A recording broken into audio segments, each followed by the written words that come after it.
Buenas noches, mi nombre es Gerardo Albuena y hoy le vamos a hablar sobre algunos puntos sobre la transferencia de calor. Intercambiadores de calor. Los intercambiadores de calor son aparatos que facilitan el intercambio de calor entre dos fluidos que se encuentran a temperaturas diferentes y evitan al mismo tiempo que se mezclen entre sí. En la práctica, los intercambiadores de calor son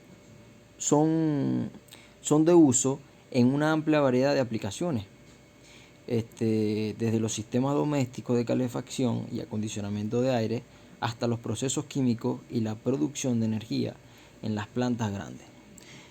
Los intercambiadores de calor difieren de las cámaras de mezclado en el sentido de que no permite que se combinen los dos fluidos que intervienen. En un intercambiador, la transferencia de calor suele comprender convección en cada fluido y conducción a través de la pared que los separa.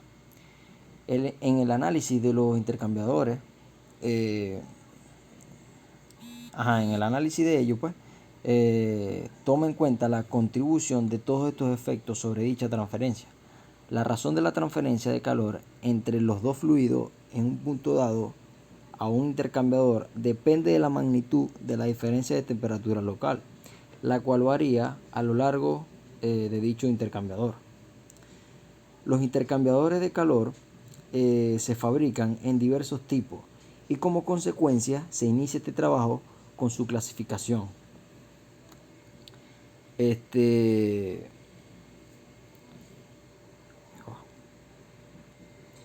Tipos de intercambiadores de calor.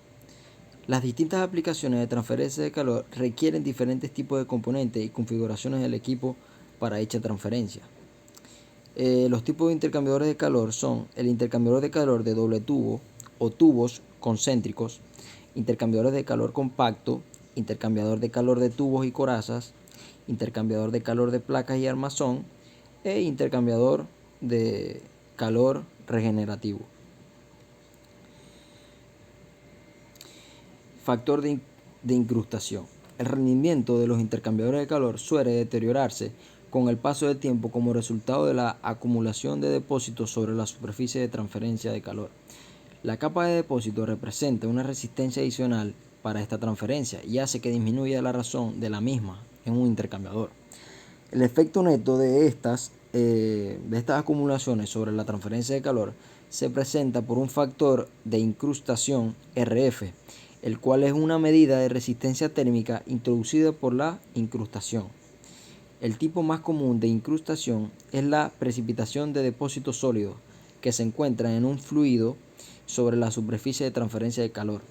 El lector puede observar este tipo de incrustación incluso en su casa. Si revisa las superficies interiores de su tetera después de su uso prolongado, es probable que advierta una capa de depósito de calcio sobre la superficie en las cuales ocurre la ebullición.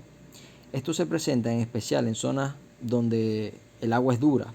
Al rasparse desprenden las escamas de ese tipo de depósito y las superficies se pueden limpiar de ellos por medio de un tratamiento químico, con el fin de evitar este problema potencial. El agua en las plantas generadoras y de proceso se trata en forma extensa y se elimina su contenido sólido antes de permitir que circule por el sistema.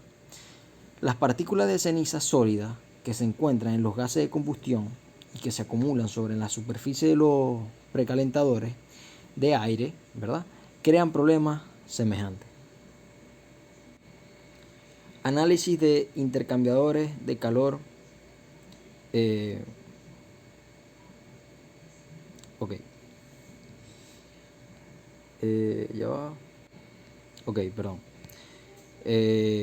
En la práctica, los intercambiadores de calor son de uso común y un ingeniero se encuentra a menudo en la posición de seleccionar un intercambiador de calor que logre un cambio de temperatura específica de una corriente de fluido de gasto de masa conocido.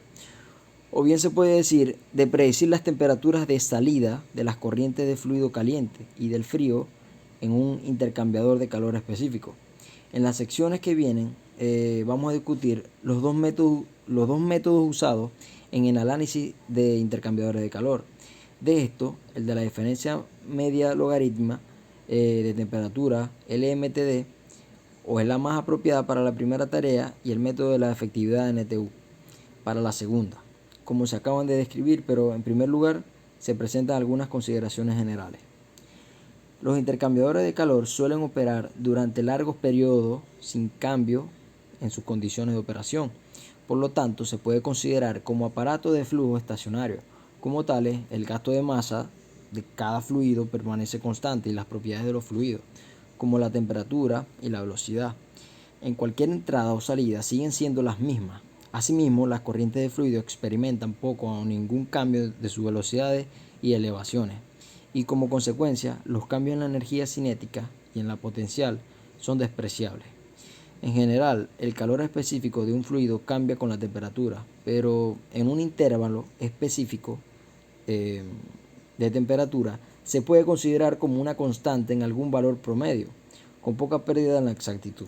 La condición axial de calor a lo largo del tubo suele ser insignificante y se puede considerar despreciable. Por último, se supone que la superficie exterior de intercambiador de calor está perfectamente aislada, de modo que no se tiene pérdida de calor hacia el medio circundante, y cualquier transferencia de calor solo ocurre entre los dos fluidos.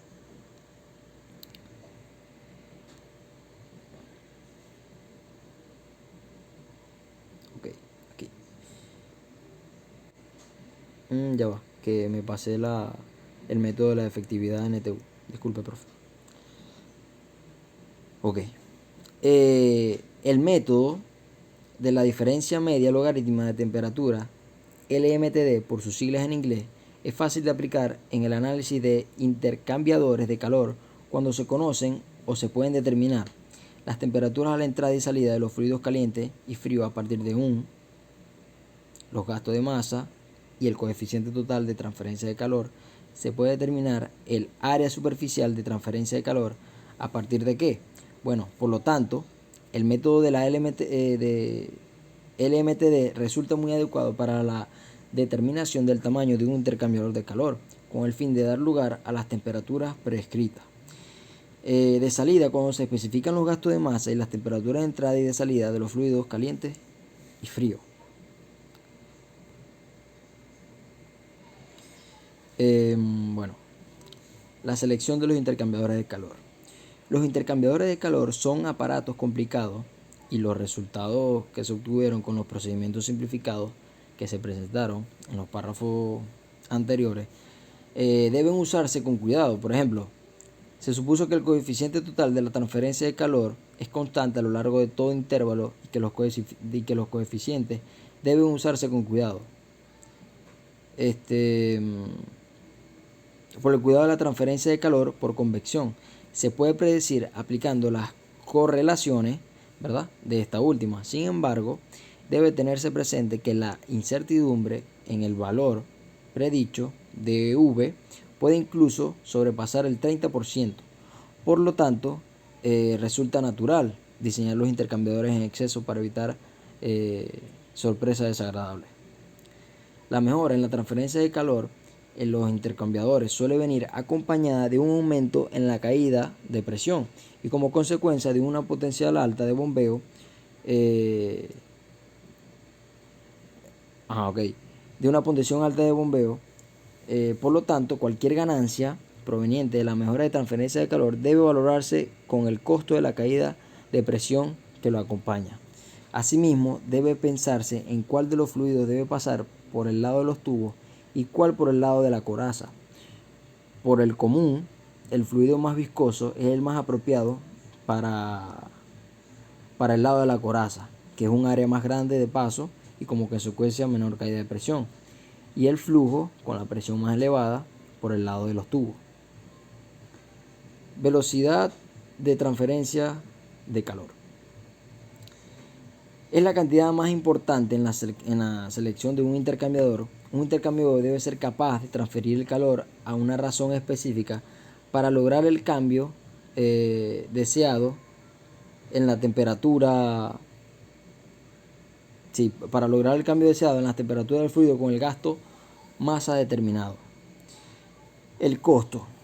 Las limitaciones en el presupuesto suelen desempeñar un papel importante en la selección de los intercambiadores, excepto en algunos casos especiales en donde el dinero no es lo más importante.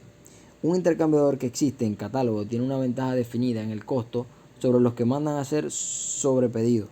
Sin embargo, en algunos casos ninguno de los intercambiadores en existencia realizará lo que se desea y puede ser necesario para emprender la tarea costosa y tardada de diseñar y fabricar un intercambiador a partir de la nada que se adecue a las necesidades. Con frecuencia, este es el caso cuando el intercambiador es parte integral en todo un dispositivo que se va a fabricar. Los costos de operación y mantenimiento de intercambiador también son consideraciones importantes en la variación total del costo. Potencia para el bombeo. En un intercambiador, los dos fluidos suelen esforzarse para que fluyan por medio de bombas o ventiladores que consuman energía eléctrica. El costo anual de la electricidad asociada con la operación de las bombas y ventiladores se puede determinar a partir del costo de operación, en donde la potencia de bombeo es la potencia eléctrica total consumida por los motores de las bombas y los ventiladores. Por ejemplo, un ventilador cuenta con una bomba de uno que funciona 8 horas diarias durante 5 días a la semana. Consumirá 2069 kilowatts por hora de electricidad por año, lo cual costará $166 si el costo de la electricidad es de 80 centavos de dólar. La minimización de la caída de presión y del gasto masa de los fluidos abatirá el costo de operación de intercambiador, pero maximizará su tamaño y por consiguiente el costo inicial. Como regla empírica, si se duplica el gasto de masa se reducirá el costo inicial a la mitad, pero se incrementarán las necesidades de potencia de bombeo en un factor de aproximadamente 8. Por lo común, las velocidades de los fluidos que se encuentran en los intercambiadores varían entre 0.7 y 7 metros sobre segundo. Para los líquidos, entre 3 y 30. Las velocidades bajas son útiles para evitar la erosión, las vibraciones de los tubos y el ruido, así como la caída de presión. Tamaño y peso. Normalmente, entre más pequeño y más ligero es el intercambiador, mejor es. En especial en este caso de las industrias automotriz, aeroespacial, en donde los requisitos con respecto al tamaño y el peso son más rigurosos. Asimismo, las normas es que a un intercambiador más grande se le etiquete con un precio más alto. El espacio del que se dispone para el intercambiador en algunos casos limita la longitud de los tubos que se pueden usar.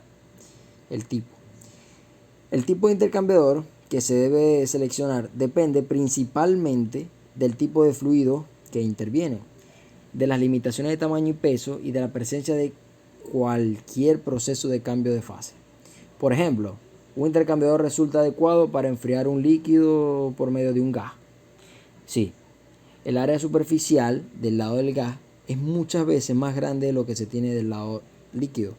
Por otra parte, un intercambiador de placas o de tubos y corazas es muy apropiado para enfriar un líquido por medio de otro líquido.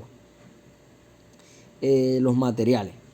Los materiales que se usen en la construcción de un intercambiador pueden construir una consideración importante en la sección de los intercambiadores. Por ejemplo, no es necesario considerar los efectos de los esfuerzos térmicos y estructurales a presiones por debajo de 15 amperios o temperaturas inferiores a 150 grados. Pero estos efectos constituyen a consideraciones importantes por arriba de 70 y 550 grados centígrados, claro. Limita mucho los materiales aceptables para el intercambiador. Una diferencia de temperatura de 50 grados o más entre los tubos y la coraza es posible que plantee problemas de expansión térmica diferentes que necesitan considerarse. En el caso de los fluidos corrosivos, pueden ser que tengan que seleccionarse materiales costosos resistentes a la corrosión, como el acero inoxidable o incluso el titanio, si no se desea reemplazar con frecuencia los intercambiadores de bajo costo. Otras consideraciones. Existen otras consideraciones en la sección de los intercambiadores de calor que pueden ser importantes o no pueden ser importantes, dependiendo de la aplicación. Por ejemplo, ser hermético es una consideración importante cuando se trata con fluidos tóxicos o costosos. En el proceso de selección, algunas otras consideraciones importantes son la facilidad para darle servicio, un bajo costo de mantenimiento y la seguridad y la confiabilidad son muy importantes para ello. El silencio es una de las consideraciones importantes en la sección de intercambiadores de líquido hacia un aire que se usa en las instalaciones de calefacción y acondicionamiento de aire. Bueno. Intercambiadores de calor a contraflujo.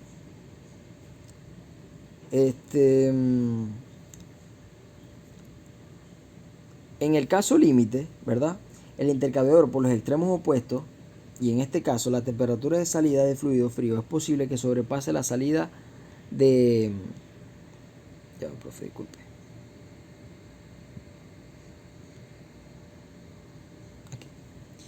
En el caso límite, el intercambiador por los extremos opuestos, y en este caso la temperatura de salida del fluido, es posible que sobrepase la salida de fluido caliente. En el caso límite, el fluido frío se calentará hasta la temperatura de entrada del fluido caliente. Sin embargo, la temperatura de salida del fluido frío nunca puede ser mayor a la de entrada del fluido caliente, ya que esto se varía una violación de la segunda ley de la termodinámica. La relación dada por la diferencia media logarítmica de temperatura se desarrolla usando un intercambio de flujo paralelo. Intercambiadores de calor de pasos múltiples y de flujo cruzado. Uso de un factor de corrección desarrolla con anterioridad solo se limita a los intercambiadores de flujo paralelo o a contraflujo. También se desarrollan relaciones similares para los intercambiadores de flujo cruzado y de tubos de coraza de pasos múltiples. Para las expresiones resultantes son demasiado complicadas debido a las complejas condiciones de flujo. Muchas gracias, profe. Espero le haya gustado. Ha sido un excelente profesor en cuanto a su organización, a su esquema, a su planificación de trabajo, pues, como docente. Y estoy agradecido por eso. Gracias, profe. Disculpe los minutos, ¿verdad? Espero sacar buena nota.